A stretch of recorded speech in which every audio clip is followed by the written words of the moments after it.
तुम्ही ऐकलंय का की काही लोकांना डोळ्याच्या आत इंजेक्शन्स घ्यावी लागतात? ही इंजेक्शन्स काय असतात आणि ह्याचं एक्झॅक्टली रोल काय असतो? नमस्ते, मी डॉक्टर रिधिमा बगली, मेडिलेझर पुण्यामध्ये कॅटरॅक्ट आणि रिफ्रॅक्टिव्ह सर्जन आहे. तर आपला डोळा असतो कॅमेरासारखा, पण कधी कधी हा जो डोळ्याचा मागचा पडदा आहे त्याला म्हणतात रेटिना. त्याच्यामध्ये रक्तवाहिन्या असतात. ज्या लोकांना शुगर असते किंवा कधी कधी डोळ्याच्या मागच्या पडद्यातली रक्तवाहिनी ब्लॉक झाली त्याला म्हणतात वेन ऑक्लुजन, किंवा वयानुसार रेटिना झिजायला लागला त्याला म्हणतात एज रिलेटेड मॅक्युलर डिजेनरेशन, ज्याच्यामध्ये रेटिनामध्ये या तिन्ही कंडिशन्समध्ये रेटिनाच्या मध्यभागी सूज यायला लागते त्याला म्हणतात मॅक्युलर एडिमा.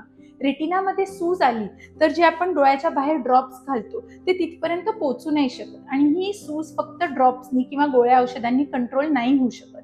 मग आपण ते औषध डोळ्याच्या आतमध्ये सोडतो.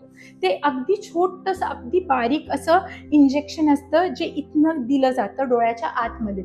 अगदी मुंगी चावल्यासारखं एका सेकंदाला जाणवतं. ते औषध डोळ्याच्या आतमध्ये आपण दिलं की त्या औषधाने ही रेटिनाची सूज कमी होऊन जाते. त्याचं कारण काहीही असो, पण ही सूज कमी झाली की पेशंटची नजर जरा सुधारते. पण या औषधांचा इफेक्ट फक्त शॉर्ट लिव्ड असतो, म्हणजे 1 महिना, 1.5 महिना, 2 महिने, डिपेंडिंग आपण कुठला मॉलिक्यूल दिलाय. याला म्हणतात अँटी VEGF इंट्राव्हिट्रियल इंजेक्शन.